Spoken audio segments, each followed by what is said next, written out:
my CEO wife, Willow, was just throwing a tantrum and slept in the guest room for one night. Who would have thought that the next day, I'd take 80 million and disappear without a trace?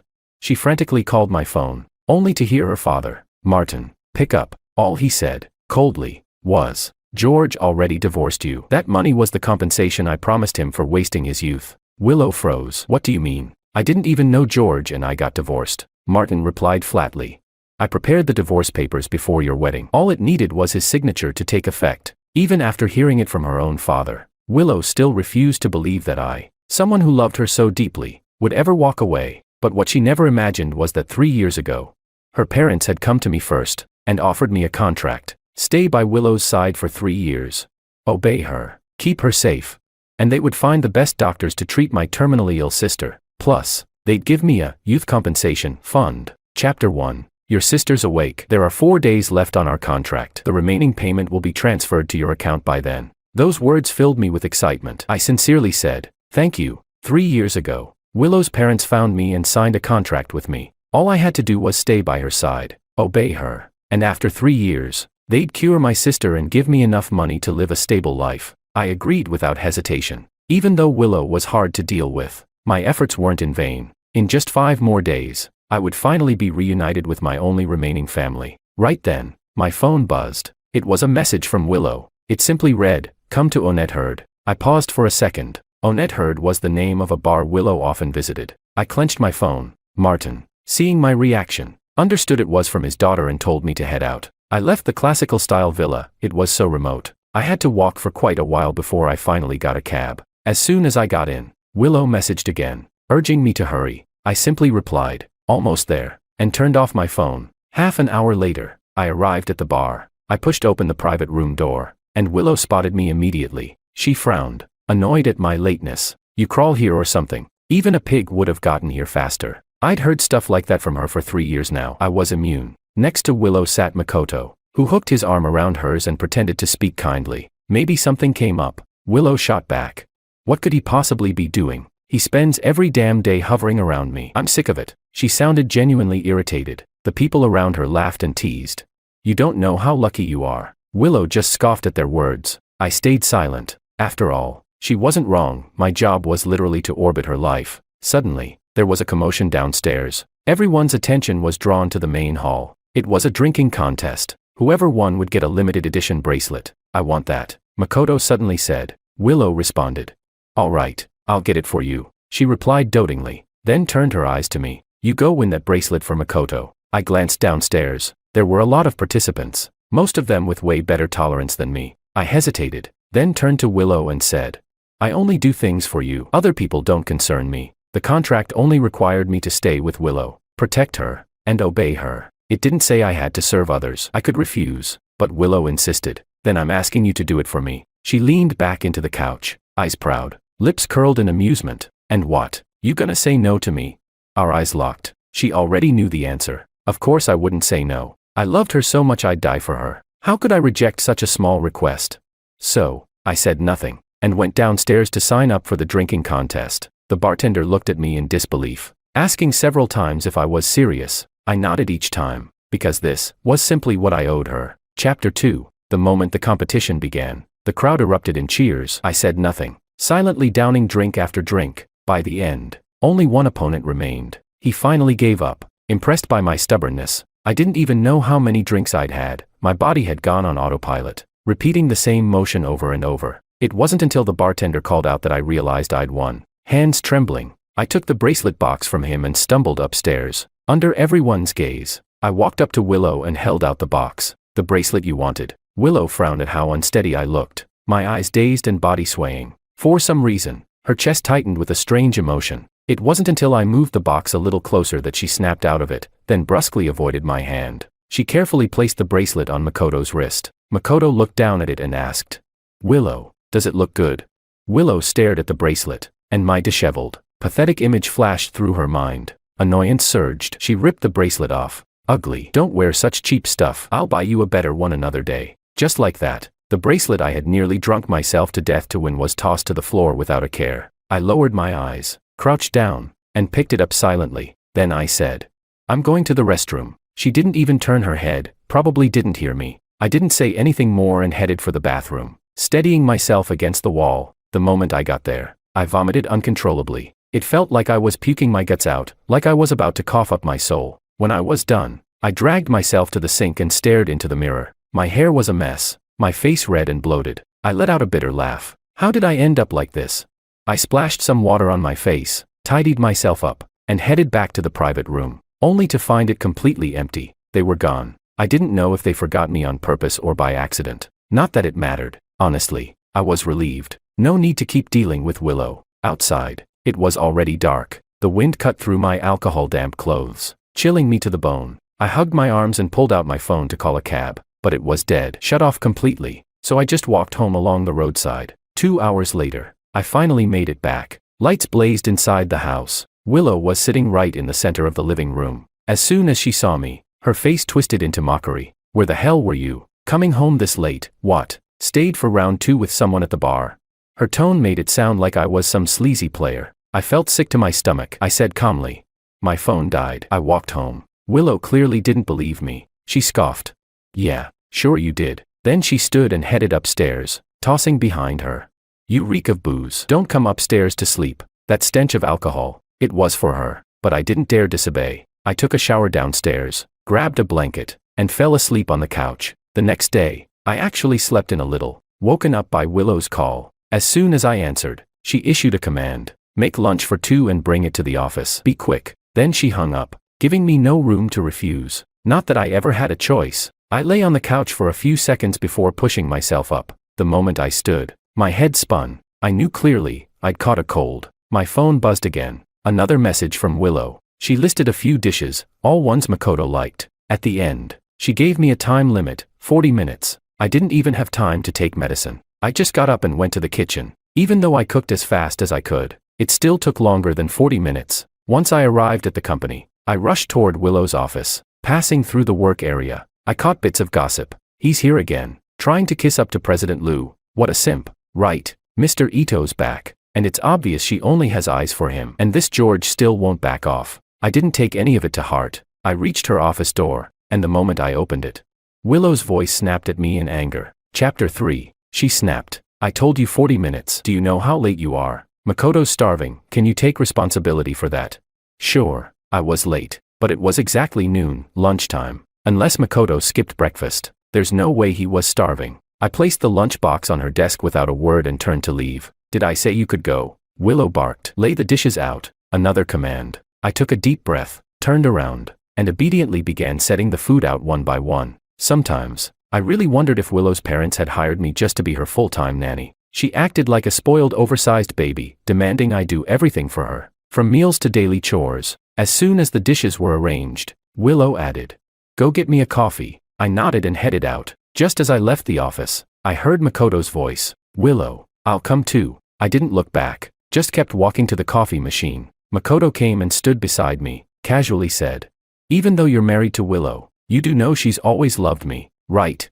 I ground the coffee beans without looking at him. Of course I knew. I knew the day I married her. Makoto, mistaking my silence for defiance, frowned, thinking I was provoking him. I ignored him, finished making the coffee, and carried it back to the office. Didn't even acknowledge Makoto or the flash of resentment in his eyes. At the door, I reached to open it, but Makoto suddenly sped up, brushing past and slamming his shoulder into me. Shit.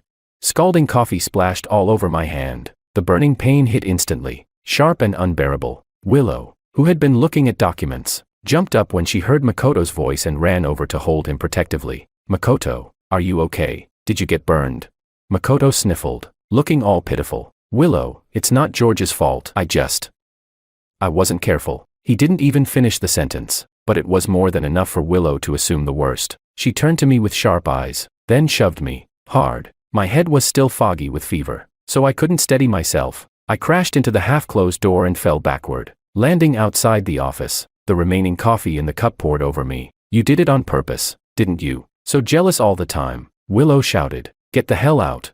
Her yelling drew attention. People from nearby desks gathered to see the drama. After yelling at me, Willow turned around and wrapped her arms around Makoto, slamming the door shut in my face. With everyone around me whispering and smirking, I pushed myself off the floor, covered in coffee stains and pain. Then I left. When I got home, I ordered burn cream and cold medicine from a delivery app. After using them, I carefully stored them in a little box I kept just for meds. The box was already half full: burn ointments, painkillers, cough syrups, all things I'd accumulated over the past year. That evening, Willow came home while I was applying a second round of burn cream. Seeing what I was doing, she paused while taking off her shoes. Then she walked over and said, "I checked the security footage. I know it wasn't on purpose, but Makoto has sensitive skin. He bruises easily. You should be more careful next time." I almost laughed. Was she saying it didn't matter if I got hurt, because I had thick skin? I said nothing. She thought I was upset, and gently took the cream from my hand to apply it for me. She held my hand. I froze, surprised. It wasn't until I felt the cold ointment that I realized she was really tending to my wound. My head was spinning with questions when her phone rang. The villa was dead quiet. I could clearly hear Makoto's whiny voice on the other end. "Willow, my head hurts. I feel like I'm gonna throw up. Will you come be with me?" I felt her hand slowly tighten around mine. The pain made my brows furrow, but Willow didn't notice. Her face filled with worry. "Wait for me, Makoto. I'll be there soon." "Okay, just hang in there." Then she suddenly threw my hand aside, slamming it onto the coffee table, and rushed out the door. A sharp, gut-wrenching pain exploded in my hand. I groaned from it, but Willow didn't even look back. She slammed the door behind her. The sound echoed in the empty living room. I sat there holding my hand for a long time before the pain dulled. Then I laughed at myself. How stupid, to think Willow might still show me a little tenderness. What a joke. Chapter 4. After finishing the ointment, I didn't feel sleepy at all, so I started packing up the few things that belonged to me. I had never really treated this place as my home, so I didn't own much, just enough to fill a small suitcase. When I finished packing, I sat on the couch and stared at the garden full of blooming flowers outside. They were all planted by me. Gardening was the only hobby life hadn't stripped away from me. The first time I started planting, Willow mocked me. "So you really think this is your home, huh?"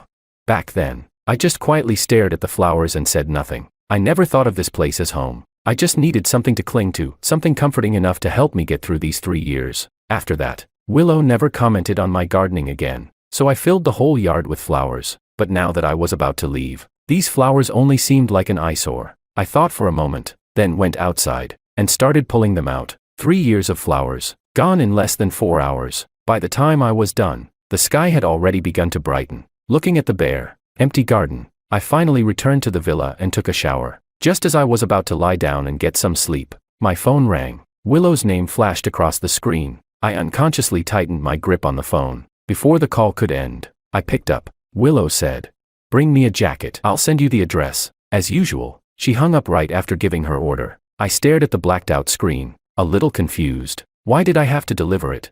Then I figured it out. She probably just liked bossing me around. I grabbed a jacket and got in the car. Suddenly, I felt a sharp pain in my chest, tight, breathless, but it passed quickly, so I didn't think much of it. When I arrived, I realized the location was an aquarium. Willow's assistant was waiting at the entrance and led me inside. The entire aquarium was empty, clearly rented out. We went up a flight of stairs. There, I saw Willow and Makoto kneeling by the open top of a tank, playing with the dolphins. I walked over and quietly handed her the jacket. Willow glanced at me, then said, "You're pretty fast today." She immediately draped the jacket over Makoto. "He caught a cold and insisted on coming here. Hurry and put it on before you get worse." Makoto smiled. "But I've got you, right? You'd never let me get sick." Willow nodded. Suddenly, Makoto gasped. "My bracelet." Turns out a dolphin had snatched it right off his wrist. Willow tried to soothe him. "It's okay, I'll buy you a new one." But Makoto wouldn't have it. "No, that was your first gift to me. It's different." "Fine, George." Willow sighed, smiling wryly, without turning around. Certain I wouldn't say no, she said. "I heard you used to do underwater shows at aquariums, right? Getting a bracelet back from a dolphin shouldn't be a big deal for you. Go get it." My chest tightened. Yes, I had, back then, to pay for my sister's medical bills. I'd done every kind of job I could find. It had been a long time since I last dove underwater, but even so, I couldn't refuse her. I floated at the surface and took a deep breath. A sharp pain suddenly shot through my chest, but Willow was still urging me on, so I dove in. I used to double as a dolphin trainer, so they were familiar with me. Luckily, the dolphin was only playing, it hadn't swallowed the bracelet. I retrieved it without much trouble, just as I was about to resurface. Though, the dolphin thought I was playing and started nudging me repeatedly with its snout. My movements slowed. Maybe it was the sleepless night, or maybe the lingering cold, but my strength was fading fast. As I finally broke the surface, everything went black. I passed out, still clutching the bracelet tightly in my hand. Just before I lost consciousness, I felt a pair of strong hands pull me up, supporting me, holding me. Who? It must be one of the staff, I thought groggily. Chapter 5. In the hospital room, I lay unconscious on the bed. Willow and Mrs. Lu sat on the couch nearby. Mrs. Lu had come in for a routine checkup and just happened to see me being wheeled into the hospital, so she stopped by to check on me. The doctor held my chart and said, "It's nothing serious, just a combination of lack of sleep, a cold, and physical exhaustion." Mrs. Lu let out a sigh of relief. After all, I was the one she had brought into her daughter's life. Looking at George's pale lips, Mrs. Lu couldn't help but feel puzzled. In her memory, Willow had never been this harsh. What had changed? Eventually, she couldn't help but ask, "Willow, what's going on? There are only 2 days left. Why would you let him end up like this?" Willow frowned and cut her off. "Mom, what do you mean 2 days?" Mrs. Lu immediately realized she'd slipped. She laughed awkwardly. "Oh, nothing, just talking nonsense." Willow, sensing something was off, was about to press further when her phone rang. She answered it, and without another word, turned and left the hospital room. I woke up sometime later. Mrs. Lu was still there. I blinked at her in surprise. She looked uncomfortable, then said, "My daughter." "I'm sorry," I interrupted her softly. "It's fine, I'm only doing this to get what I want." She paused, clearly not expecting such a direct response. A clean break. Seeing me turn away, she didn't say anything else and quietly left the room. I heard the door shut behind her, turned my head, and still feeling a little drowsy, fell back asleep. When I opened my eyes again, it was already dark outside. I picked up my phone and saw a new social post from Makoto. The photo showed a delicate bracelet. His caption read, "The dolphin ruined the first one, so she immediately got me another. If you find a woman like that, marry her." I could guess. The bracelet I nearly drowned getting was already thrown away. I gave a bitter little smirk. Just then, I received a video. My hands trembled as I opened it. It was my sister. She was doing physical therapy, clearly sent to me by the Lu family. I saved the video instantly, watching it again and again as tears streamed silently down my face. And that's when Willow's voice suddenly came from behind me. "Who's that?" Startled, I fumbled to hide my phone and wiped my tears. Willow's expression was dark, impatient. She reached out like she was going to snatch the phone. "I'm asking you, who is this woman? Answer me." It was the first time I'd seen her like this. I held onto my phone tightly and replied as calmly as I could. "Just a college classmate." She didn't react, so I added, "We haven't spoken in years." Only then did Willow's expression soften slightly. She held out her hand and said, "Well, if you haven't kept in touch, that means she's not important. Delete the video. Give me your phone, I'll do it." Afraid she might get suspicious, I handed her the phone, and watched her delete the video. Afterward, she returned to her usual cold self. "Pack up, I'm taking you home." I was stunned. She was picking me up from the hospital. Willow pressed again. "Hurry, I'm waiting at the entrance." Once I got dressed and went downstairs, I opened the back door of her car, but Willow snapped. "You think I'm your driver? Sit in the front." I closed the door and moved to the passenger seat. On the drive home, she suddenly asked, "What happened to the flowers in the garden?" I hesitated, so she had already been home. I casually replied, "I didn't want them anymore, so I pulled them out." She gave a mocking laugh. "Really thought it was your house? Huh? Plant whatever you want. Yank it out when you feel like it, doing whatever you please," I quietly said. "I never thought of it that way. What I meant was, this was never my home. My real home was wherever my sister was." But Willow misunderstood. She thought I meant I never expected to live freely. She scoffed and said nothing more. The rest of the ride was silent. When we arrived, I was surprised to see someone else in the house. Willow casually mentioned, "Makoto's staying here for a few days." She didn't even bother asking for my opinion. Not that she had to. I was just a guest here. I had no right to object. I nodded quietly. Makoto suddenly stood up and asked, "George, you don't mind, right?" Before I could answer, Willow cut in. "He doesn't get to mind. Just treat this like your own home." I lowered my head and gave a self-deprecating smile. To me, it's don't treat it like home. To Makoto, it's make yourself at home the moment you arrive. The difference between being loved and unloved couldn't be clearer, but it's all right. It won't be long now. Soon, I'll be out of their way for good. Chapter 6. Makoto moved in just like that. Strangely, even after he did, Willow didn't move to another room. She still slept in the same bed as me, but I didn't think too much of it. On the final day, when I woke up, Willow was already gone. As I stepped out of the bedroom, I saw Makoto standing in the hallway, staring at a painting on the wall. I tried to walk past him and head downstairs, but Makoto called out to me. He said, I thought with the way Willow treated you, you would have left long ago. Didn't expect you to last this long. Should I call that loyalty? He turned and circled me, like I was some strange creature he'd never seen before. She used to tell me how much you loved her, he said. I didn't believe it back then, but now, I do. Who else would keep loving someone after being treated like this? And yet, you did. I frowned, not sure what he was trying to get at. Then he continued. Too bad it's all for nothing. She doesn't love you. She never did. You've known that all along, haven't you? I felt nothing. Of course I knew, but I couldn't understand why he kept repeating it, almost like he was trying to convince himself. Makoto stopped circling and stood right in front of me. So, he said, what do you think Willow will do if she finds out you pushed me down the stairs?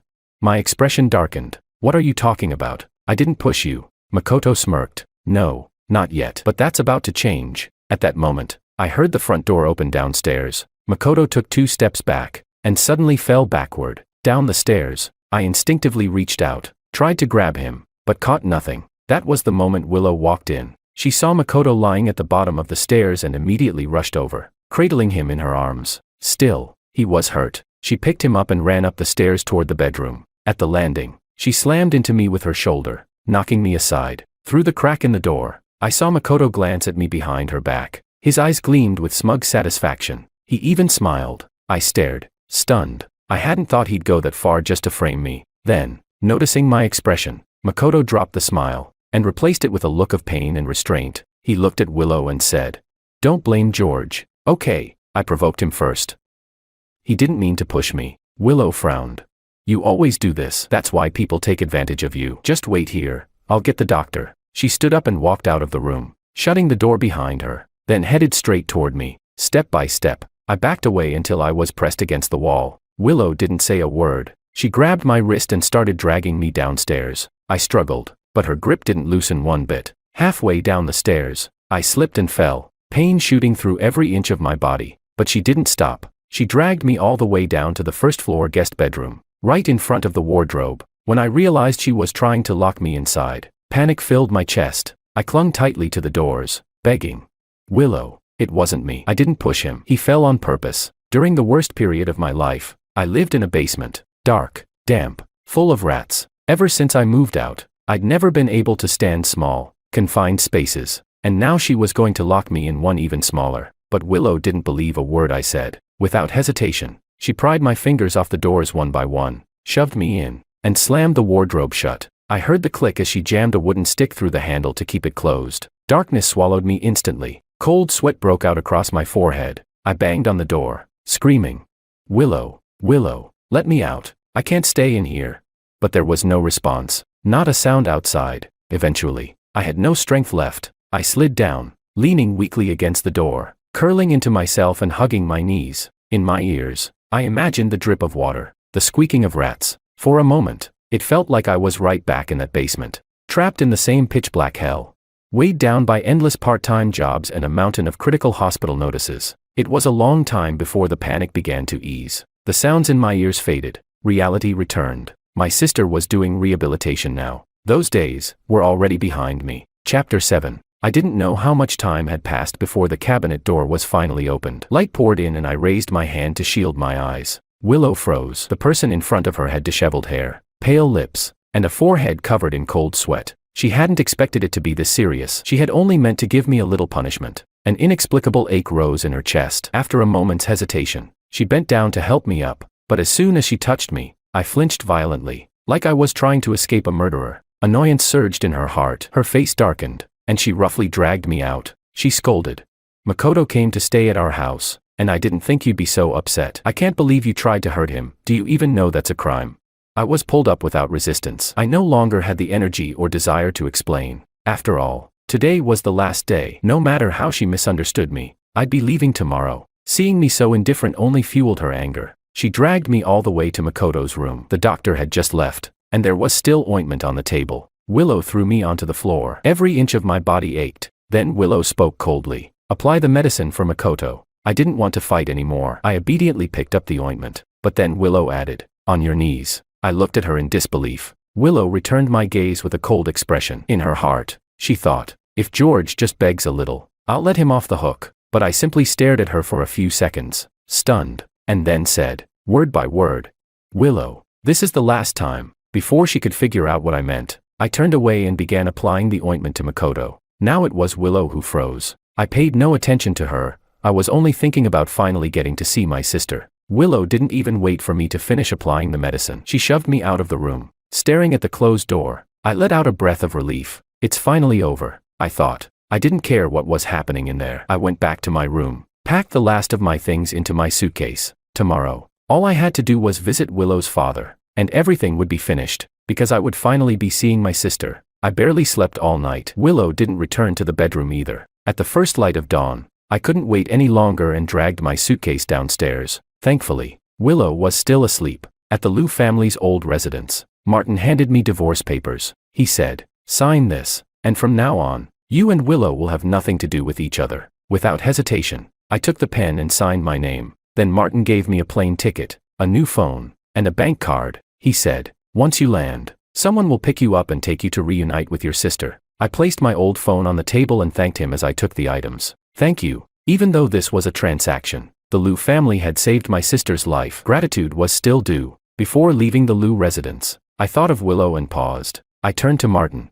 who was sitting on the sofa, and said, "I have one last request. Please don't tell Willow where I've gone." Martin didn't understand why I would ask this, but he agreed, relieved. I left the Liu residence like I was escaping, and boarded the flight home. Liu residence. Martin sat at the tea table, finishing his tea. He walked over to the trash bin with George's old phone, about to throw it away when it suddenly began to vibrate violently. The name flashing on the screen, Willow. Chapter 8. Martin answered the call, and Willow's voice immediately burst out from the other end. "Where did you go so early in the morning? Why aren't you home?"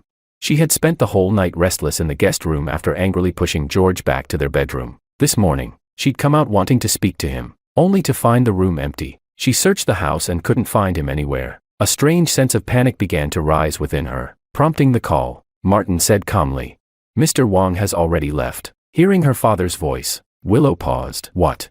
Martin didn't beat around the bush. "Mr. Wang has already divorced you. There's no need to look for him anymore. Now you can be with whomever you want." Willow didn't understand what he meant, and before he could say more, she hung up the phone. The word divorce kept echoing in her mind, but she didn't believe it. She searched the house again, and this time, she noticed a few things were missing. George's things. There hadn't been many to begin with, so it was hard to notice at first. Now that she realized some of his belongings were gone, and that his phone was somehow with her father, dread crept in. She changed her clothes and quickly walked out. Just as she reached the stairs, Makoto came out of his room and blocked her path. "Willow, where are you going in such a hurry? I want you to have breakfast with me." He clung to her arm affectionately. Before, Willow would have dropped everything to be with him, but now her mind was filled with George. Annoyed, she pushed him away. "Eat by yourself." She drove close to the speed limit the entire way to the old residence. Inside, Martin was sitting in the living room, unsurprised to see her arrive, though he hadn't expected her to be this anxious.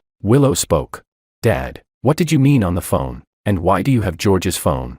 She didn't waste time on greetings. Martin didn't answer directly. He bent down and pulled out the divorce papers from under the coffee table and placed them in front of her. "Mr. Wang has already signed. If you sign your name too, the divorce will be official." Seeing the divorce papers, Willow finally realized her father was serious, but she didn't believe George would actually divorce her. She snatched the papers and flipped to the last page. George's signature was already there. Her eyes filled with disbelief. She threw the papers back on the table and shouted, "Where is George? He wouldn't divorce me. You must have forced him." In her mind, she believed her father had looked down on George's background and pressured him into leaving. Martin had expected her not to believe it, but he hadn't anticipated this reaction. After a moment of hesitation, he told her the truth. 2 years ago, a fortune teller said you'd suffer a life-threatening calamity. So we found someone whose birth chart matched yours, Mr. Wang, and made an agreement. I would provide him with the resources to save someone in exchange for marrying you and staying by your side for 2 years. Today, the contract has expired. He's gone. Willow's heart trembled, but she still couldn't believe it. George loved her too much. He wouldn't do this. She clenched her lips. "No, that's not possible. George loved me. You're lying to me. I don't believe it." Martin sighed. "Think about the way you treated him. If there was no benefit, why would he stay with you for so long? Love isn't that noble." Willow, in that moment, her mind went blank. She thought about everything she'd done to George over the past year, her mother's words in the hospital, and finally, last night, George saying the last time. When the fog cleared, she finally saw the truth in his eyes. His gaze had been focused, but void of love, only patient tolerance, like one would give to a client. No, no way. That calm gaze echoed in her mind. Her defenses began to crumble, but all she could do was whisper over and over again, no, no way. Chapter 9. Martin understood her disbelief, but he still got up, went upstairs, and brought the contract down to place it in front of her. Looking at the agreement before her, Willow could no longer deceive herself. In that instant, every trace of false hope shattered to dust. Rage surged in her chest. She clutched the document tightly, her eyes red with fury, and shouted, "You're all lying to me, every one of you." The paper made only the faintest sound as it hit the floor. Martin, sitting across from her, simply watched her calmly. He had always known that his daughter had a terrible temper, spoiled and immature, so her outburst was no surprise. But the way she now reacted about George left him somewhat puzzled. "You're all lying to me," Willow murmured. Her head was swimming with anger. Suddenly, she looked up and questioned her father. "Where's George? You know where he is, don't you? Tell me." Martin didn't mind her disrespectful tone. Keeping his promise, he didn't tell her George's whereabouts. After a pause, he offered a piece of advice. "These past 2 years, he's done quite a lot for you. Just sign the papers and let it end peacefully. I see you're quite fond of that Makoto guy. If you want to marry him, I won't object." But Willow didn't listen to a single word. Before leaving, she took George's old phone and the divorce agreement, leaving only one line behind. "If you won't tell me, I'll find out myself." Back at home, Makoto was already gone from the villa. Willow didn't care. She locked herself in the study. She ordered her assistant to investigate George's whereabouts, and that still didn't feel like enough. She began calling all her friends one by one. When her friends heard she was looking for George, they were shocked. In their eyes, George was just Willow's simp, a desperate one at that, and one who never even got the girl. No matter how they questioned her, Willow only repeated her request for help. In the end, they agreed. After exhausting all possible contacts, Willow finally put down her phone. She knew it wouldn't be that quick, but she still stared at her phone without blinking. When a friend asked why she was so desperate to find George, she gave no answer, only repeated the request for help. Once she had calmed down, confusion set in. Why was she so angry? Her gaze drifted to George's old phone. She picked it up and turned it on. Deep down, there was a sliver of hope she hadn't even noticed. She still didn't believe that George had never liked her, not even a little. But when she opened his notes, even that faint hope was extinguished. George had written very few memos. The first one dated back to when the contract was signed. "Thank you, Mr. Liu, for giving me this opportunity. I can finally save you." The second was on their wedding day. "This house is huge and so empty. I'll do my best. Alicia, wait for me." The third note was from 6 months into the marriage. "Alicia now has a treatment plan. Miss Liu isn't that hard to deal with." The fourth was written a year after the wedding. "Miss Liu's first love came back. Every day feels like a nightmare, but Alicia is recovering." The last entry, written 5 days ago. "Only 5 more days and it'll all be over. I'll finally be able to see Alicia again." There were only a few entries, but every single one overflowed with care for someone named Alicia. Willow stared at the phone screen like she could burn a hole through it. Her eyes began to sting. Finally, she turned off the phone and made up her mind. She had to find George and ask him in person. Night fell. Willow didn't turn on the lights. She sat in the dark, recalling the past year. With each memory, she realized how awful she had been. Suddenly, her thoughts returned to the day Makoto claimed George had pushed him. She had been too blinded by anger to look into it, but thinking back now, the whole thing seemed full of suspicious details. A faint suspicion rose in her heart. She pulled up the surveillance footage from the stairs that day. As soon as the video played, Willow saw it clearly. Makoto had fallen down the stairs on his own. George hadn't even laid a finger on him. Realizing what she had done to George because of that misunderstanding, an unbearable pain shot through her chest. Clutching her chest, she didn't even have time to process the emotion. Rage instantly took over her mind. Makoto had dared to play her like a fool. Chapter 10. She took out her phone and dialed Makoto's number. On the other end, he had no idea of the fury in her voice and was still sweet-talking with a pout, complaining about Willow's attitude that morning. He said, "Oh, so you finally remember to call me? I didn't even eat breakfast today. You need to coax me." Willow coldly interrupted him. "Did George really push you yesterday?" Makoto paused in surprise, his tone suddenly taking on a hurtful edge. He said, "Of course he did. My knee still hurts." "Heh." That cold laugh from Willow made him fall silent instantly. Willow said, "Still lying to me? I've seen the surveillance footage. You clearly fell on your own." Makoto panicked for a second and blurted out in denial, "No, I didn't. He pushed me, I swear." "Willow, you have to believe me." Knowing she wouldn't get the truth from him, Willow hung up the phone without another word. She saved the surveillance footage to her phone and drove straight to Makoto's house. Bang bang bang. Violent knocking slammed against the door. Only then did Makoto start to feel scared. He gripped his phone tightly, staring anxiously at the front door. but the person outside didn't let up. The knocking grew even louder and more aggressive. "Makoto, open the damn door, or I'll tear it down." Afraid that she might actually do it, Makoto finally opened the door. The moment he did, Willow strode inside in big steps, forcing Makoto to back up a couple of steps in fear. With the light behind her, Willow's eyes were sharp and cold as she stared at him, pulling out her phone to play the surveillance footage. Makoto hadn't expected her to actually go watch the footage. Panic flickered in his eyes. He turned his head away, only for Willow to grab his jaw and jerk it back forcefully. Just like that, he watched himself frame George from beginning to end. When the video ended, Willow gripped his jaw even harder, forcing his head up. She leaned down, staring at him with dangerous intensity. "Still want to lie to me?" With that, she threw him violently to the floor. Makoto felt pain shoot through his whole body. His eyes turned red, and he looked up at Willow with grievance, hoping, like always, that she'd soften out of pity. He said, "Willow, I just love you too much. You know that, don't you? If it weren't for him standing between us, we'd probably already be married. He's the real obstacle." But Willow was completely unmoved. Her tone was icy, chilling to the bone. She said, "No matter what, George is my husband, and you think you can touch him? You're disgusting." Ignoring Makoto's struggling, Willow dragged him back to the villa. She brought him to the same closet where George had once been locked up and shoved him in without hesitation. Willow said, "Whatever George endured, you should suffer it too." She locked the closet door, but didn't leave. Willow sat down on the bed directly across from the closet, listening to Makoto's shouting and the frantic pounding from inside. In an instant, she felt like she was back in last night's moment, but she had left right after locking George inside. Did George also cry out and bang on the door like this, with no one responding to him? Was that why he avoided her when she tried to hug him later? Was that why he said those things?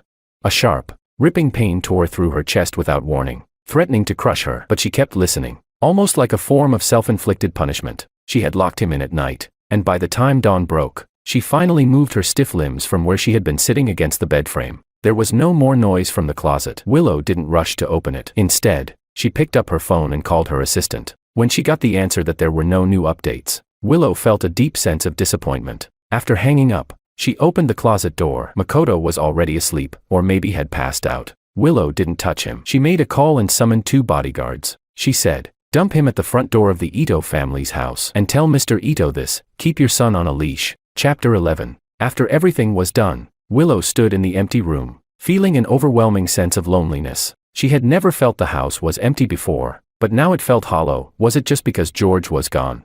She didn't dare to dwell on the thought, and instead threw all her efforts and manpower into searching for him. But George seemed to have vanished. Days went by, and there was no news of him at all. Gradually, Willow began to resent the house without George in it. She started living in the bar, using alcohol to fall asleep. It didn't take long for her friends to find out that she was drowning herself in alcohol at the bar every day. Worried she might do something reckless, they came to keep her company. She didn't drive them away, only kept drinking glass after glass. 4 days, she drank heavily, and soon enough, she was completely drunk. One friend, unable to hold back their curiosity, asked while she was drunk, "Willow, we're all really curious. Why are you going through so much trouble to look for George? He's gone, so let him go. It's not like you ever liked him anyway." Hearing that, Willow put down her glass. Her eyes flashed with rage, and she snarled, "He lied to me. He's been lying to me all along. He never liked me at all." That one sentence dropped like a bomb. They all knew how much of a simp George had always been for Willow. To hear her say that George didn't like her left them completely stunned.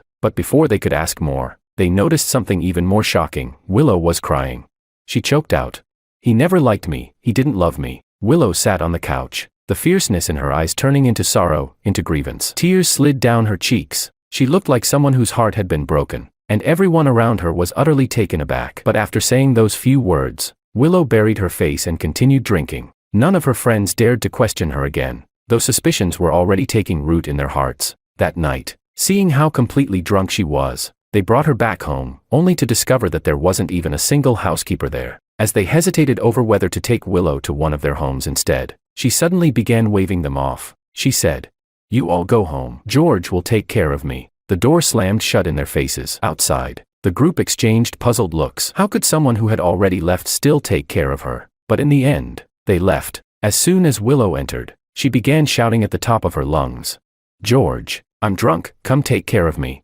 Her voice echoed through the villa, but no one answered. Willow started walking through the huge house, calling George's name as she looked for him. Eventually, she ended up in the garden, staring at the barren ground. Her voice was filled with confusion. Hey, George, where are your flowers? Didn't you plant the whole yard full of them? Why are they all gone? The only response was the howling wind. Her mind slowly began to clear, and she remembered George had already left her. Grief surged in like a tidal wave. For a moment, the pain of losing George washed over and drowned out her anger at being deceived. Willow collapsed to her knees on the dirt, burying her head in her palms, her tears soaking into them. She choked out, "George, why did you lie to me? After lying to me, how could you just leave like that? Why did you walk away so easily? Don't go, George." She rambled on incoherently until eventually she leaned against the garden fence and fell asleep just like that. She woke up in the hospital, with an 4 needle in her hand. Beside her bed sat Mrs. Lou, and on the sofa nearby was Martin. Seeing her wake, Martin only gave her a bland glance, but Mrs. Lou immediately came closer and said, "Daughter, you're finally awake. I went to your house this morning and found you passed out in the garden, burning up with a fever. You scared me half to death." Only then did Willow understand what had happened. She wasn't someone who blacks out from drinking, so she remembered everything from the night before. She remembered crying in the bar, and she remembered kneeling in the garden, begging George not to leave. Now, Willow could no longer deceive herself into thinking she only hated George without even realizing it. Her love for him had taken root long ago, and now, looking back, it had grown into a towering tree, but the one person who should have seen it bloom was already gone. Chapter 12. Mrs. Lou looked at her daughter's silent expression and felt a sharp ache in her heart. She said, "You were calling George's name the whole time you were unconscious. I had no idea you already liked him this much. If I'd known, I would never have let him go." Willow looked out the window and said softly, "You couldn't have stopped him." Yes, someone like him, who could endure 2 years of silent suffering just to save another person, without any resentment. How could he be stopped by hardship, especially when she herself was that very hardship? But still, she didn't want to let him go just like that. Willow pulled her gaze away from the window and looked at her mother by the bed, her eyes rarely showing a trace of pleading. She said, "Mom, tell me where he is. I won't mess things up this time, I'm begging you." It was the first time she had ever begged her for anything. As a child, no matter what it was, she would stubbornly do it herself. But now, she was pleading for George. Mrs. Lou's heart ached for her daughter, but she truly didn't know where George was. So she turned to Martin, who was in the back handling work. Hearing the request, Martin glanced at Willow indifferently and snorted through his nose. He said, "If you liked him so much, what were you doing before? Only now that he's gone you think about holding him back. Mr. Wong specifically asked me not to reveal his whereabouts when he left. That means he doesn't want to see you. Since you're so capable, go find him yourself," Mrs. Lou said. "How can you be so heartless to your own daughter? If you know, why not just tell her?" Martin replied, "She needs to grow up. The consequences she created, she has to deal with herself." There was no softness in Martin's tone. Mrs. Lou looked back at Willow on the hospital bed, full of worry. Willow said nothing, only turned her head toward the window. Deep inside, she made a silent vow. "I will find George. On the other side of the world." I was at the hospital with my sister Alicia for a follow-up. The day I left the Lou family's old house, I boarded a plane to Country F. As soon as I exited the airport, I saw someone waiting to pick me up. They took me to a rehab clinic and filled me in on Alicia's condition along the way. At the clinic, the doctor told me Alicia was in another room doing physical rehab, and asked me to wait. The wait left me completely on edge. I couldn't settle down until I heard that voice, "Bro." I looked toward the doorway. Alicia was striding over and threw herself into my arms. We hadn't seen each other in 2 years. Though Alicia had spent most of that time in bed, she had still grown a lot. Now a young woman, she was surprisingly strong. The injuries I got from being dragged out by Willow hadn't healed yet, and I winced, backing off with a hiss. Alicia immediately let go and caught sight of the red marks on my wrist. She asked, "What happened? Who hurt you?" I tugged my sleeve down to hide it and, eyes reddening, shook my head in front of the only family I had left. No one hurt me. As long as she was getting better, everything I suffered was worth it. We hugged for a long time and talked until night fell. I didn't leave until it was dark. Since Alicia hadn't fully recovered and couldn't be discharged yet, I rented a place near the clinic. I brought her meals every day. A month passed like that, and finally, Alicia was able to leave the clinic, though she still had to return once a week for checkups. After her discharge, we lived together. It felt like childhood again. Those days were full of joy, and I was content with life as it was. Meanwhile, Willow was still tirelessly searching for George. Nearly half a month passed without any trace of him. Only when a friend asked if he might be abroad did she shift her focus overseas. While she was frantically searching, the Ito family suddenly stormed into her office with Makoto in tow. Willow leaned back in her chair, coldly watching them. Ito Sr. stood on the opposite side, clearly displeased. You locked Makoto in a closet last time. Now he's terrified of the dark. You owe us an explanation. Willow's gaze skipped past Ito Sr. and landed on Makoto behind him. Feeling her eyes on him, Makoto instinctively shrank back. She sneered. Why don't you ask your precious son what he did first? Ito Sr. laughed dismissively. So he toyed with some low-class hillbilly. Why make such a big deal? That George was just a filthy, worthless man. He's nothing compared to my son. His words dripped with contempt. Willow's expression gradually turned icy. She called security without hesitation and had them thrown out, completely disregarding their dignity. From that day on, all of C-City knew the Liu family and the Ito family were officially at odds. In the business world, anywhere the Liu family was present, the Ito family was shut out. The Ito family assumed that Makoto's framing of George had caused Willow to retaliate. It wasn't until one day, when Martin thought she was going too far and casually brought it up, that Willow made a call to Makoto. She said, "You and your whole family better remember this. If you ever insult George again, it won't just be business suppression next time." Makoto stared at the phone that had been hung up, his nails digging deep into his palm. Love and hatred tangled in his eyes. Chapter 13. After that, Willow stopped her retaliation against the Ito family and refocused entirely on searching for George. A few days later, she finally found a trace of him in Country F and immediately bought the soonest flight over. The day Willow arrived in Country F, I happened to be at a follow-up appointment with my sister. The doctor said her recovery was going very well. She might not even need another follow-up after the next one. I was overjoyed and took my sister out for dinner that evening. While we were eating, Alicia asked the question she'd clearly been holding back. She was worried I might have done something exhausting or dangerous to earn money for her sake. She asked, "Bro, where did you get so much money?" When I left that day, Martin had given me a considerable sum, so I wasn't surprised Alicia had doubts now. I felt no shame. After all, it was money I deserved. But that didn't mean I was going to tell my sister the truth. I said, "I joined someone on a big project and made quite a bit." Maybe it was the bond we'd had since we were kids, but she could tell I was lying. Still, she didn't call me out on it. After dinner, we headed back to the apartment we'd rented, only to see someone completely unexpected downstairs. I froze mid-step. Beside me, Alicia also stopped in confusion. Following my gaze, she spotted a tired-looking woman not far away. Willow had seen her too. The lights downstairs in the complex were bright enough for her to recognize the girl she'd seen in George's hospital room video that day. Back then, George had told her it was a college classmate he hadn't spoken to in years. But now, she realized it wasn't just a college classmate. This was the person George had stayed beside for 2 years, to save. In a flash, Willow remembered the words George had left in his memo. No matter who read them, it was obvious their relationship wasn't simple. Jealousy surged through her chest. Willow strode up to me, her voice rough and accusing. "Who is she? You lied to me because of her, didn't you?" I was stunned. I never thought Willow would actually come here. My silence made Willow's chest ache. She grabbed my wrist tightly and shouted, "George, say something." Alicia, watching the scene unfold, got angry too. She pushed Willow away and didn't hold back. She said, "What is wrong with you? You're hurting him." As the two were about to start arguing, I sighed and patted Alicia on the back. "Alicia, go upstairs first, but be good. Just go up." Reluctantly, Alicia went upstairs, turning back every few steps. Willow watched her with a fierce glare as she left. Once Alicia was out of sight, I finally spoke. "How did you find me?" That question reminded Willow of how George had asked her father not to reveal his location when he left. Her eyes instantly reddened with anger. She bit her lip and said, "Don't worry, my dad didn't tell me. I found you myself. If he hadn't refused to say anything, I wouldn't have had to search for you for so long. Do you really not want to see me at all?" I couldn't understand where her sudden anger was coming from. I looked at her indifferently and said with a blank expression, "You should already know, our contract ended. There's nothing between us now." Willow stared hard at me and shouted hoarsely, "I never signed the divorce agreement. We're not divorced yet." I paused slightly. I really hadn't expected that. But even then, it was only a moment of surprise. I said, "Whether you signed or not has nothing to do with me. I already did. You don't need to make a scene. It won't change anything. Just a few short sentences." But I remained calm the whole time, like I had been through every moment of those 2 years. In contrast, Willow's emotions were out of control. She realized it herself, and the grief in her heart only deepened. She said, "You lied to me.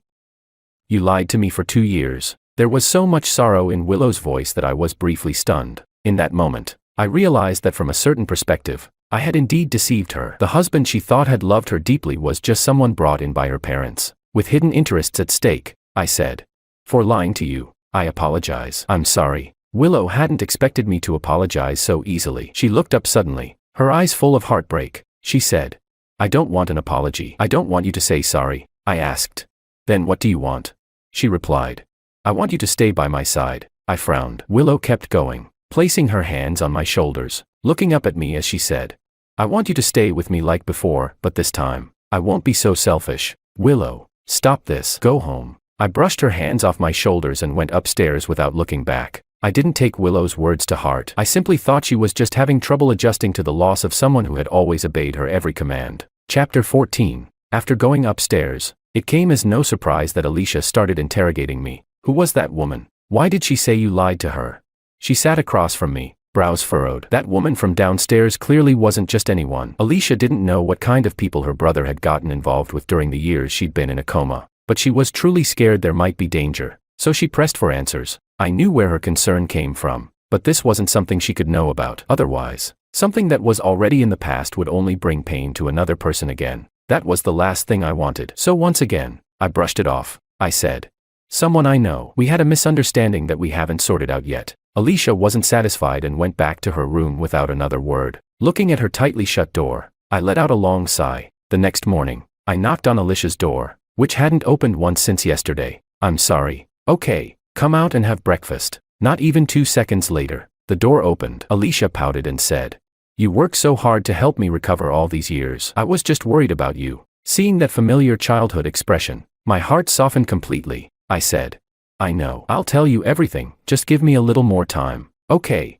Whether I told her or not, Alicia would never really stay mad at me. So in the end, she agreed. The doctor said she needed to go outside and get more sun. After breakfast, I took her out. We went to the nearest park, but at that moment, Willow was already trailing behind us. She stared at the men she loved just steps away, and the person beside him that she couldn't stand. Her eyes were red with jealousy. Though the envy drove her mad, she still stayed in the shadows, not daring to take a step forward. For the entire day, she watched as we strolled through the park, chatting and laughing. Then we went grocery shopping. Finally, we returned to the same home together. Even when night fell, Willow didn't leave. She stood outside George's building, staring up at the lit windows, shadows dancing behind the curtains. Suddenly, she saw a tall silhouette bending down close to a shorter one, their heads touching like they were kissing. In an instant, jealousy and rage devoured her rationality. A plan formed in Willow's mind. She didn't linger. She was afraid of seeing something she couldn't bear. She almost couldn't stop herself from rushing up there to drag George away. But in reality, Alicia and I had just been moving boxes. I had no idea what was about to happen. Willow only showed up that one time. I thought she had gone back and didn't take it to heart. 2 days later, I went out alone to buy groceries. While walking through an alley, a pair of arms suddenly wrapped around me from behind, and then I blacked out. When I woke up, the first thing I saw was Willow sitting by the bed. Looking around, I realized I was in a small villa. It didn't take long to understand what had happened. But even though I'd been kidnapped, I didn't feel the slightest bit of panic. Willow could be unhinged, but she wasn't going to kill me. Seeing me awake, she looked perfectly calm as she asked, thirsty? I'll get you some water. She turned to leave. I said, no need. Let me go back. Willow froze in her tracks. Let you go back? Back to where? Back to that house with her. She suddenly spun around, eyes rimmed with red as she approached me step by step. She said, I'm not letting you go back. You're not getting back together with her. Let me tell you, I'm your only wife, and I'm never signing the divorce papers. Over the past 2 days, Willow had bought this small villa and redecorated it exactly like the one back home. All just so George would feel more comfortable, just so he might have the slightest desire to stay. But George had only glanced around coldly and said he wanted to go back to that woman's house. The fire in her chest turned into pain that felt like knives. She couldn't help but lash out. In that moment, even seeing him angry would have been better than this indifference. But I wasn't angry. I was just a little surprised. Surprised that Willow had kidnapped me just to avoid getting divorced, just to keep me by her side. And so, Willow kept me in that villa. She didn't lock me in a room or tie me up, but the house's doors and windows were all secured, and she was always there, watching me. There was no one else in the villa besides the two of us. Every meal, every dish, was prepared by Willow herself. Before this, I didn't even know she could cook. She had once been the picky, pampered one. Now she had flipped the roles, doing everything she could just to keep me. I'd mentioned leaving several times, but Willow always changed the subject as if she didn't hear. By the 5th day, I started to worry that Alicia would be panicking while searching for me. I stood firmly in Willow's way. I said, Willow, I told you, let me go back. Chapter 15. Willow knew she couldn't escape it, so she stopped in her tracks. She stiffened her neck and looked at me, saying, I can let you go back, if you promise not to divorce me and stay by my side. Otherwise, don't even think about leaving this place." Her words sounded tough, but her expression was one of grievance. I smiled slightly, not taking her threat seriously, like watching a child throw a tantrum. Willow realized this, and panic filled her heart. She could no longer hold up the strong front. Even her posture slouched. She held my hands in hers, her eyes slowly filling with a desperate plea. She said, "George, don't go. Okay, I'll treat you well. Please don't leave, stay with me. I can't live without you." Looking at the once proud Willow now lowering herself in front of me, I felt a trace of sorrow. The abuser had fallen in love with the one she abused. Was this fate playing a cruel joke? The contract was over. We should have gone our separate ways. But then, love showed up. I tried to pull my hand away, using some force, but Willow gripped tightly, not letting go. That resistance alone told her everything she needed to know, my answer. A searing pain tore through her heart. Every breath felt like torture, like she was being cut open with every inhale. Still, she clutched my hand as if it were a lifeline. Then, thinking of everything she had done in the past, she said, "George, I'm sorry. I apologize for everything I did to you. I was horrible, it was all my fault." Willow thought I refused to stay because I still held on to resentment from the past 2 years, so she apologized desperately, hoping I would forgive her. But the truth was, I had already left all those emotions behind the day I walked out of that villa. I replied in a calm voice, "I don't blame you. These 2 years were a transaction. I got what I wanted. You and your family got what you wanted. It was fair." Hearing me sum up 2 years of her life so coldly, as nothing but a fair deal, Willow slowly sank into despair. She thought, if he blamed me, at least it meant he still felt something for me. But if even that's gone, then I truly have nothing left. She said, "No, blame me. Just blame me. Please, don't be indifferent. Give me some emotion, anything. Don't treat me like this." She held onto my hand as if it were a piece of driftwood in the middle of a storm. I let out a light sigh. Back when we first signed the contract, I had feared something like this might happen. But after the first year passed, that fear faded, and once Makoto came back, I had let it go completely. I never thought it would still end up like this. My lips moved, and in the end, all I said was, "I'm sorry." I knew I didn't have to say it, but somehow, I still did. This time, I managed to pull my hand away. I turned and walked out. The moment my hand slipped from her grasp, Willow froze in place. She didn't move for a long time. Her mind was a chaotic mess. She wondered, if only she hadn't treated George the way she had those 2 years, if only she had realized her feelings earlier, would they have fallen in love? Would George still feel something now? Thoughts swirled endlessly in her head, but in the end, it was all pointless. What's done is done. All she could do now was try desperately to win him back. Chapter 16. At dinner that evening, I once again asked her to let me go back. This time, Willow didn't react emotionally like before. She calmly picked at her food with her chopsticks and said, "I'll let you go back, if you break things off with that woman." Willow knew this demand was unreasonable, even childish, but she couldn't stand the thought of me living under the same roof with another woman. Hearing her say that, I paused for a moment with my chopsticks midair. It finally dawned on me, was she seriously holding this much hostility toward Alicia? I hadn't thought much of it before, but now I finally realized what she'd misunderstood. I explained. "Did you misunderstand something? Alicia is my sister, my biological sister." I made sure to stress the word biological. Now it was Willow's turn to freeze, but rather than feeling awkward for the misunderstanding, she actually looked relieved. Her eyes lit up with joy. She looked up at me with focus, and her tone was earnest. "George, would you consider giving me a chance? I'll take good care of both of you. I'll treat Alicia like my own sister." Facing what could only be described as a confession, I remained unmoved. Those 2 years had been a mistake from the start. There was no need to continue it. I responded firmly. "Stop this. Just let me go back." This time, Willow didn't refuse, because she knew keeping me here wouldn't change anything. After dinner, she drove me back to my rented apartment. Downstairs, we unexpectedly ran into Alicia, who had been searching for me for days. The moment Alicia saw me getting out of Willow's car, she instantly understood who had taken me these past few days. Fury erupted inside her. She stormed forward, yanked me behind her, and slapped Willow hard across the face. "You bastard. What the hell did you take my brother away for?"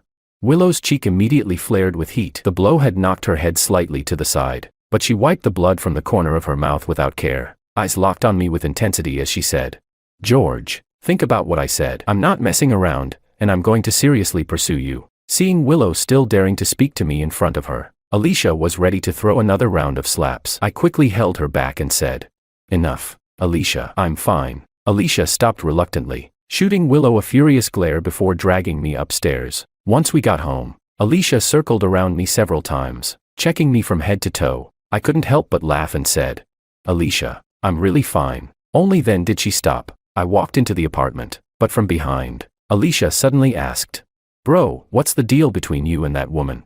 I froze in place. Her voice was already trembling with tears. She said, "I've been in a coma for years. You never wanted to tell me how hard things were for you. And I didn't push you because I thought I should just go along with it. But when you disappeared these last few days, do you know how scared I was? I don't want to be in the dark anymore. I've grown up now, bro." Her words hit me hard. I had always seen Alicia as a child I needed to protect, but I had forgotten she had grown up. I sighed and pulled her onto the couch to sit down. Then I slowly told her about the past 2 years. When it came to the things Willow had done to me, I glossed over them, not going into detail. Only now did I realize, even I didn't want to remember those 2 years. No matter how much I'd convinced myself it was just a transaction, those years had still left a mark on my life. By the time I finished, Alicia's face was covered in tears. She had known I'd suffered to help her heal, but she never imagined it had been like that. Seeing her cry, I gently patted her head like I used to when we were little and said, "It's all right. It's over now. You're awake, and that's all that matters. Yes, it's all in the past now. I no longer live under Willow's orders. I've finally and completely left that place behind." Chapter 17. The next morning, just as I stepped out the door, I felt myself bump into something. Looking down, I saw it was a bouquet of flowers. There was a card inside. I picked it up and saw that it was written in Chinese, and had my name on it. I immediately knew who sent it. Only then did I understand what Willow meant yesterday when she said she would seriously pursue me. At that moment, a hand suddenly reached from behind and took the flowers. Alicia said, "Bro, I'll go throw this away for you." I didn't think much of it. I just told her to come back right after. But Willow hadn't left after placing the flowers. She was sitting in her car downstairs and clearly saw Alicia walking toward the trash bin with the bouquet she had left. Even though it was Alicia who threw it away, Willow knew I must have allowed it. Otherwise, Alicia wouldn't have done it so casually. Still, she clenched her back teeth as she watched Alicia. If it weren't for her, Willow stopped the thought. If it weren't for her, George would have come back to me. The realization cut deep. She lowered her head and leaned against the steering wheel,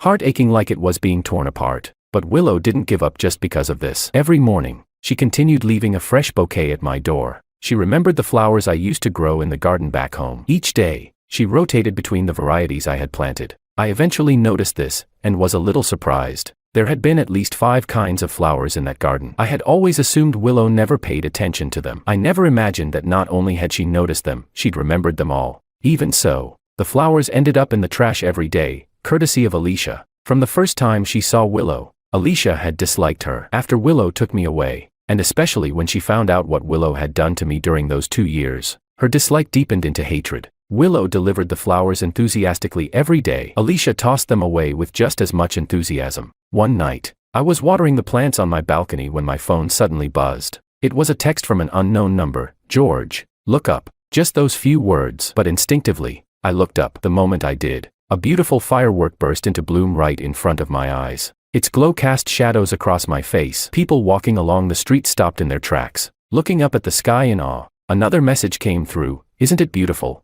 My hand tightened unconsciously around my phone. It really was the most beautiful firework I had ever seen. But I didn't reply. The fireworks continued outside, exploding again and again in the sky. And yet, I had already turned and walked away. Fireworks were beautiful, but they couldn't heal everything. I didn't want to get entangled in anything complicated again. I just wanted a simple life now. These past few days, although Willow had constantly been sending me things, she never showed up in front of me, so I treated it all with indifference. One evening, after dinner, I went for a walk by the sea. That was one thing I loved about this city. It was by the ocean. I had grown up deep in the mountains, and had only ever seen the sea online. I had never actually stood before it, so after coming here, I often took walks along the shore. My route was almost always the same. I knew every part of the scenery by heart, but this time, I saw something different. From a distance, it looked like a proposal setup. The whole area was covered in flowers. A person stood in the center. As I got closer, I realized it was Willow. I stopped walking, stunned for a moment.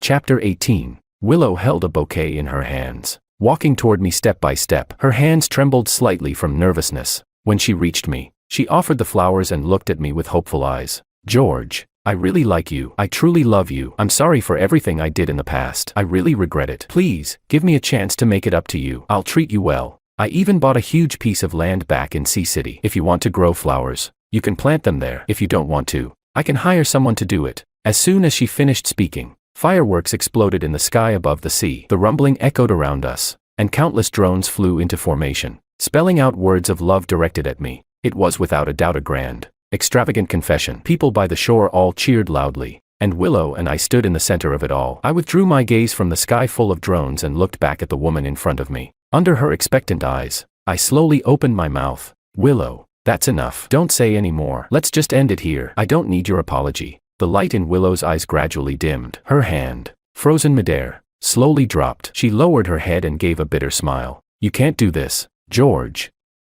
You can't turn away from me now, not when I can't let you go. I cut her off. Willow, at the end of the day, I don't owe you anything. If it's about lying to you, then the things you did to me these past 2 years, don't they more than make up for it? Willow's body stiffened. Yes, George didn't owe her anything, and it was precisely because she knew that so clearly, that she had always lived in a panic laced with hopelessness, but she still couldn't bring herself to let go. I'm sorry. I'm really, really sorry. George, hit me, please. I won't dodge. If it'll help you vent your anger, I'll accept anything you do. Willow grabbed my hand and tried to swing it toward her face. Just before it landed, I forcefully pulled my hand away. Frowning, I looked at the person in front of me, who now seemed to be losing her grip on reality. You don't need to do this. You don't owe me anything either. We're from different worlds. I was only ever in your life because of a contract, because of personal interests. I just stayed in your world for a while. But in the end, we have to go back to our own. But I don't want that. Willow looked up at me, her eyes red, filled with obsession. I don't want us to go back to living separate lives. I want to return to the days when it was just the two of us. I'll do everything I can to fit into your world. Her expression startled me for a second. After a moment, I shook my head gently and said in a soft voice, that's not possible. I don't want to go back to that life. Just then, a voice called from the distance, bro. I turned and saw Alicia approaching, her expression not looking good. Before she could get too close, I walked over to her and left one final sentence behind. Go home, Willow. Don't come looking for me again. With that, I turned and left decisively, blocking Alicia, who was clearly annoyed at Willow. I said, come on, let's go home. Alicia didn't cause Willow any more trouble. She followed me home. After we returned, I thought I'd made myself perfectly clear. Knowing Willow, with her pride, I figured she wouldn't show up again. But I still underestimated her. Not only was she undeterred, just a day later, she resumed sending flowers and gifts. When I took Alicia for her follow-up appointment, Willow was already waiting downstairs, saying she wanted to drive us. She was so eager and cheerful. It was as if that grand confession and emotional exchange by the sea had never happened at all. Naturally, I refused her offer. I called a cab and went to the hospital. After a full round of checks, the doctor said Alicia was recovering well and no longer needed follow-ups. That meant we no longer had to stay in this foreign country. That very night, Alicia and I discussed returning home. Alicia, of course, agreed. We booked tickets to fly back the next day at noon, but we didn't return to Sea City. We went straight back to our hometown. After landing, we took a 2-hour bus ride before finally arriving. Standing in front of the old courtyard gate, I truly felt like I was home. Even if the place had fallen into disrepair from years of being unoccupied, we dropped our things and started cleaning up the house right away. At the same time, Willow had no idea we had left. Chapter 19. Because of work, Willow missed a day and didn't wait outside George's building. The next day, when she came to drop off flowers, she saw yesterday's bouquet still sitting by the door. Usually, Alicia would throw the flowers away immediately. But now, a whole day had passed and they were still there. Willow felt confused. Though she assumed George was just using this silent treatment to try and push her away, she picked up the old bouquet, replaced it with a new one, and headed back downstairs. She squatted outside the building the whole day. Only when evening came did Willow realize something was off. No one had left the apartment all day, and by nightfall, no lights were on inside. A strange panic began to rise in her chest. She quickly got out of the car and ran upstairs, banging hard on the door. She wasn't being gentle. If anyone were sleeping inside, they should have heard her by now. But no matter how long she knocked, no one came to open the door. Just then, the neighbor across the hall opened their door, clearly disturbed by the noise. In English, they said, "What are you knocking for? The people here left with their luggage yesterday." Without waiting for a reply, the neighbor slammed the door shut, leaving Willow standing frozen in place. The motion sensor light went out. Only then did she snap out of it and frantically pull out her phone to call George. After she'd found his number before, she had only sent 2 messages. This was the first time she dialed it. But all she heard was a recorded message: "The phone has been turned off." George had switched back to a domestic SIM card after returning to China, so of course he couldn't receive the call. But Willow didn't know that. She only thought George had run away again, to avoid her. The cold automated voice repeated over and over. Willow's hand clutched the phone tightly as darkness engulfed her. George had left her again. Willow repeated that phrase in her mind, over and over. The pain in her chest pricked like needles, dense and suffocating. She didn't know how much time had passed before she finally called her assistant. Find George again, and do it fast. Hearing his boss's lifeless voice, the assistant was startled. He didn't dare ask more and immediately agreed. 2 days later, the assistant found George's location and updated Willow. When she saw the address, she finally let out a breath of relief. She recognized it as George's hometown. It meant he wasn't hiding from her, he had just gone home. Without a moment's delay, she booked the earliest ticket and rushed over. Nearly 10 hours of exhausting travel vanished the moment she saw George sitting in the courtyard, basking in the sun. I hadn't expected her to find this place. There was a flash of surprise in my eyes. Willow couldn't hold back her excitement. She ran over and wrapped her arms around me. George, I finally found you. Please don't leave without saying anything again. I really can't take it. I tried to break free from her embrace. Sensing it, Willow only held me tighter. It wasn't until I said coldly, "Let go of me," that she finally, reluctantly, let go. I asked, "What are you doing here?" Hearing the distance in my tone, Willow stepped back to a safe distance. The excitement in her heart began to settle. She said, "I told you, I'll become part of your world," and I meant it. Looking at the stubborn determination in her eyes, I felt a slight headache coming on. But before I could say anything, Alicia returned. "You again. How did you find this place? What do you want?" She quickly stepped in front of me, shielding me, and glared at Willow. Willow didn't argue. She just looked at me deeply before turning and walking away. Alicia followed her out of the courtyard. Once she confirmed Willow had really left, she came back to me and said, "Bro, did she do anything to you? That lunatic actually tracked you all the way out here." I patted her to calm her down, shook my head helplessly, and looked out beyond the gate in thought. Even though Willow hadn't said much before leaving, I didn't believe she would give up so easily. And I was right. Willow hadn't left. Or rather, she never intended to. After that night at the beach, she had thought a lot. She realized that what stood between her and George wasn't just love or the lack of it, it was 2 years of hurt. So she was willing to accept how hard it would be to chase him now, and to endure all of his coldness. After leaving George's place, she parked her car at the village entrance to avoid being seen. Then she waited in the car until dark, before returning quietly to the courtyard. Chapter 20. We were having dinner outside in the courtyard when Willow arrived. We saw her the moment she showed up. Alicia was the first to stand up and question her. "What are you doing here again?" I tugged on her arm, and only then did she sit back down, but her eyes remained warily fixed on Willow. Willow didn't mind. She walked closer and looked at me as she said, "It's too late now. There's no way out of the village tonight. I don't have a place to stay. Can I stay here for the night?" Looking at the sky outside, it was indeed too late for any transportation, and there certainly weren't any inns in this village. After thinking for a moment, I agreed. Willow's face lit up with joy, but when she heard what I said next, the excitement quickly faded. I said, "You can stay for one night, but once morning comes, you leave." I insisted she promise before letting her stay. Left with no other choice, she agreed. Alicia led her to the guest room but added a warning before leaving. "You better not try anything sneaky. I won't let it slide." Willow didn't take it seriously at all. The night passed. The next morning, after I washed up, I headed to the kitchen, and there was Willow, already inside. She glanced back at me and said, "Breakfast is almost ready. George, go wake Alicia." Her tone was so casual, so natural, it stunned me into silence. I turned to find Alicia standing at the door too, looking just as conflicted. At that moment, Willow carried a bowl out and placed it on the table, even calling out to us cheerfully, "Come eat. It's my first time making this. Try it and tell me if it's good." Both Alicia and I sat down in a daze, picking up our chopsticks and eating the noodles in silence, filled with suspicion. Alicia might not have felt it that deeply, but I definitely did. Was this even the same Willow? The Willow I knew had never cooked for anyone, never taken care of anyone. She only ever ordered people around. But now here she was, naturally making breakfast for us. After the meal, before I could even open my mouth to tell her to leave, she had already picked up the dishes and walked back into the kitchen to wash them. Once she finished washing, I called out, ready to tell her to leave, but she simply glanced at me and turned to find Alicia, who was working in the garden. She said, "Let me help you." I couldn't say anything more. Alicia seemed to treat it as a competition, doing even more work than Willow just to prove a point. Because of this silent rivalry, the garden was quickly taken care of. Now there was nothing left to do. I walked over to Willow and said, "You can leave now," she replied.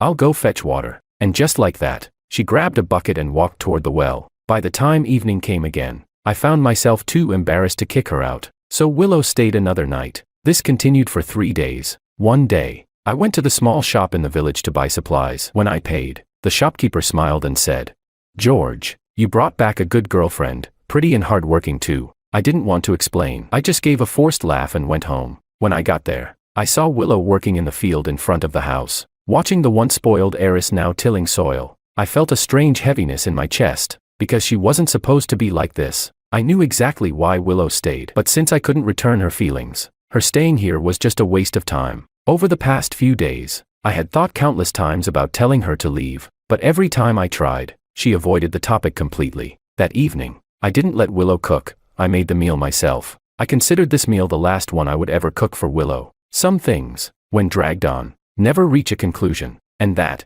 was something I understood deeply. Chapter 21. But accidents always come without warning. During dinner, Alicia suddenly said she was having trouble breathing, and then collapsed. My mind went completely blank. I held her in my arms, frozen, not knowing what to do. It was Willow who reacted first. She told me to help her get Alicia onto her back, and then carried her to the car at the village entrance. We rushed to the county hospital. The entire way, I was in a state of extreme anxiety. Willow drove with one hand and held my hand with the other, trying to calm me down. When we got to the hospital, Willow ran around handling everything. Though I had already composed myself, she still insisted I rest. Eventually, the doctor gave a diagnosis based on her medical history, just overexertion, nothing serious. It wasn't until I heard those words that I truly relaxed. Then came a wave of guilt. How could I have been so careless, letting someone who'd just woken from years of sleep do so much work?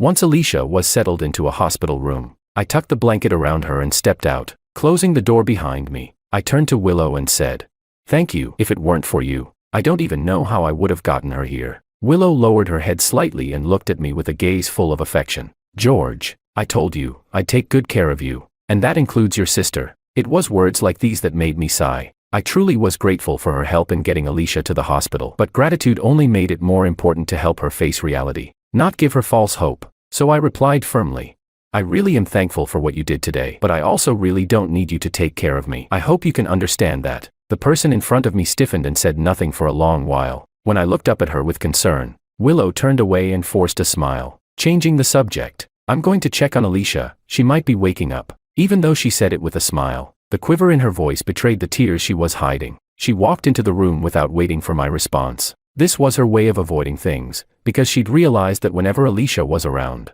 I wouldn't talk to her about us. She also knew that avoiding reality wouldn't solve anything, but what she feared more than confrontation was my departure. So all she could hope for was to prolong this fragile illusion of happiness.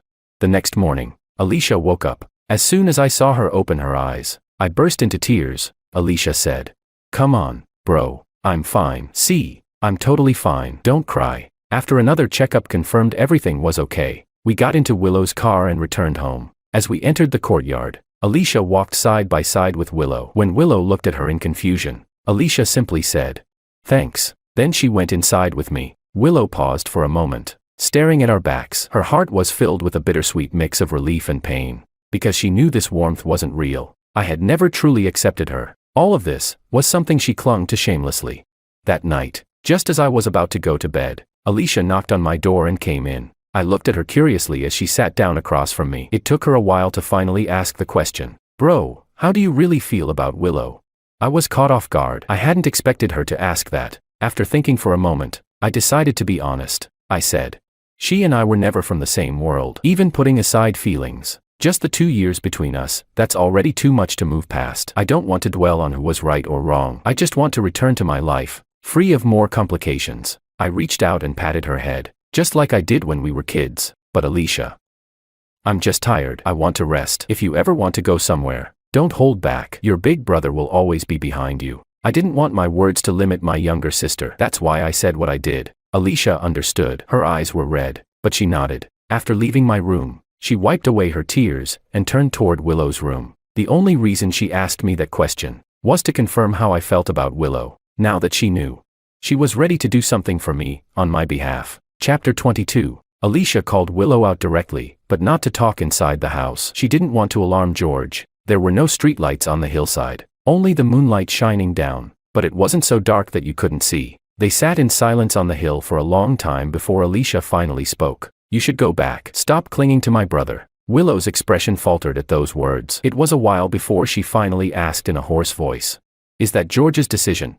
The moment she asked the question, she already knew the answer. Alicia didn't like her. That much was clear, but she would never make decisions on George's behalf. So this could only mean George had made his stance clear. Alicia didn't answer the question. She tilted her head back and looked at the moon overhead. When she spoke again, it was something else entirely. My brother lived with you for 2 years. Did you treat him well?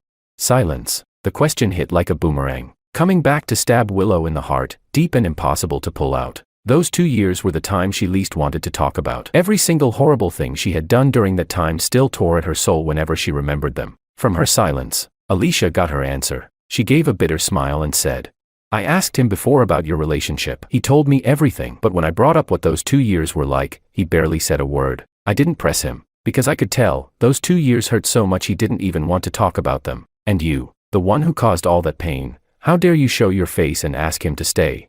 She suddenly stood up and yelled at Willow. Willow instinctively covered her face with her hands, her voice trembling with pain. I'm sorry, I wronged your brother. I know I did terrible things, but I really do love him. I want to make it up to him. Even if it means I have to die, I'd do it. Tears welled in Alicia's eyes. Standing above Willow, who sat in pain and silence, she let out a sarcastic laugh. My brother doesn't need your redemption. You know what he told me today. He said, he's tired. Willow's shoulders stiffened. Alicia continued. He said he's tired and just wants to rest. So please, leave. Your presence only makes him more exhausted. With that, she didn't linger any longer. She turned and went home. Willow didn't move an inch. Her mind kept repeating those words. George is tired. She had imagined George might hate her, or be indifferent, but she never thought her presence alone would make him feel drained. In an instant, she was caught in an impossible place. She sat there all night, on the cold hillside, unmoving. Only when dawn's light crept across the horizon did she shift her legs, numb and aching, and walk back toward the house. Back home, Willow made breakfast. Alicia was the first to wake up the moment she saw Willow in the kitchen. Her brow furrowed, thinking her words last night had been in vain. But Willow said, his birthday is coming soon. I'll celebrate it, and then I'll leave. In the end, Willow compromised. She couldn't bear the thought of being the one making George feel tired, so she chose to cut herself off from her own feelings. And maybe that was the punishment she deserved. I knew nothing about their conversation. All I noticed was that Willow had started spacing out when she looked at me. Whenever I turned toward her, she'd give a small smile, then quickly look away. She had grown quieter. She no longer jumped to do the chores. Instead, she often just sat near me, saying nothing at all. When my birthday arrived, I didn't even realize it was my birthday. 4 years. I had been so consumed with raising money for Alicia's medical bills that I hardly had time to think, let alone celebrate. Then came 2 years of marriage with Willow. Life slowed down, but every day was filled with the effort of enduring her. I had long forgotten my own birthday. Strangely enough, I remembered her birthday clearly, but had completely erased mine. So when I came back from a trip to the town and saw the decorations at home, my first thought was that it must be Alicia's birthday. I didn't realize it was my own. Seeing the confusion on my face, Willow's eyes suddenly turned red. Chapter 23. It wasn't until she walked up to me with the cake in her hands that I realized it was my birthday. Happy birthday, George, she said softly. This is the first birthday I've celebrated for you, and also the last one, she thought to herself. Her heart clenched, but she didn't say that final part aloud. After a brief pause, she continued. I've been a terrible wife in the past, and I've wronged you. Just let me give you a proper birthday this once. Okay. Hearing her words, I frowned and started to say, we're not, but she interrupted me. I know everything. You don't have to remind me anymore. Her voice trembled with pleading. I fell silent. Willow set the cake down and picked up a small box. Inside were 2 rings, one for a man, one for a woman. They were clearly expensive, carefully designed. She looked at them and let out a soft laugh. I designed these diamond rings myself. I wanted to put them on you with my own hands. They were just completed yesterday, in time for your birthday. I knew you wouldn't agree to wear them, but I still had this silly hope.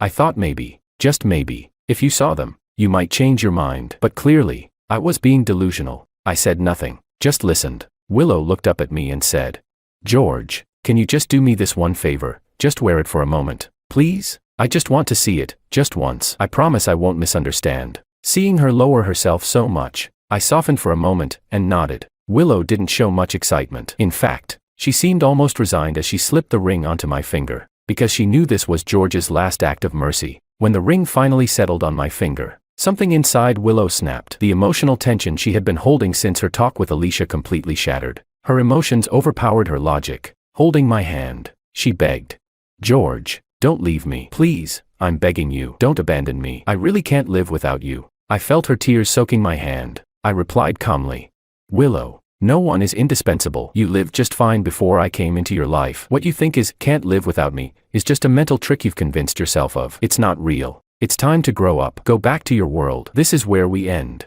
Willow bowed her head, silent. Her shoulders shook, as if she were enduring immense pain. How badly she wanted to keep clinging, to refuse to let go, just so she could continue looking at me, even from afar. But Alicia's words echoed endlessly in her mind. She could love him, she could cling to him, but she couldn't be the reason he felt tired. At the final moment, her reason overpowered her emotion. With trembling hands, she slowly slid the ring off my finger. Okay, I'll do as you say. She had come quietly, and she left the same way. Willow left that night, because she was afraid that if she saw George again, she wouldn't be able to walk away.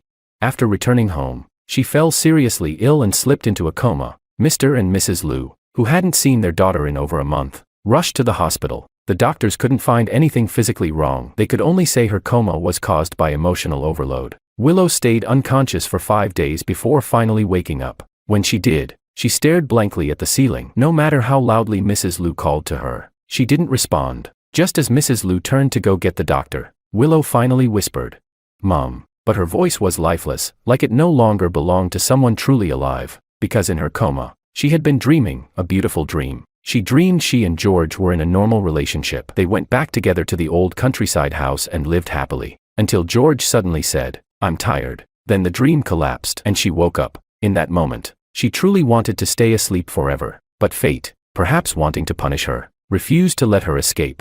After one more day of hospital observation, Willow was cleared for discharge. She didn't let her parents pick her up. She took a cab on her own. Makoto, having heard she was getting out, had been waiting across the street from the hospital. After Willow locked him in the wardrobe that day, he had developed claustrophobia. From then on, he panicked in tight spaces. When his father tried to demand justice from the Liu family and got humiliated instead, the social circles turned on them. Makoto became the laughingstock, not even better than a country bumpkin, they said. He lost his status. His access to the elite world vanished. People trampled on him without hesitation. He had stayed at home in hatred for a month, terrified of going out, terrified of more mockery. Then he heard Willow was back. And finally, he had someone to blame. If not for Willow, he would still be a pampered, respected second-generation heir. Not this joke. He hated her with everything he had. So when he saw Willow exit the hospital and get into a cab, he slammed the gas pedal and rammed into her car. The crash happened in an instant, but because it was near a hospital, the ambulance arrived quickly. Willow barely survived, but Makoto had aimed to kill. She lived, but her right leg was permanently disabled. Willow accepted the result calmly. If her legs were intact, she couldn't promise herself she wouldn't go running to George again in a moment of weakness. Now, that possibility was gone forever. She spent 2 months in the hospital recovering. Makoto was arrested for attempted murder and sentenced. 6 months later, he lost his mind in prison. Willow learned all of this from her mother. She didn't care. She returned to the house she once shared with George. She hired a housekeeper, asked her to buy flower seeds, and began planting them in the garden herself. She worked hard to restore everything to the way it was before George left. As for the rings, one she wore on her finger, and the other she hung on a chain around her neck. Whenever she felt she couldn't go on, she would kiss the one on her necklace, as if kissing him, just once, and she could keep going again. Maybe enough to carry her through the rest of her life.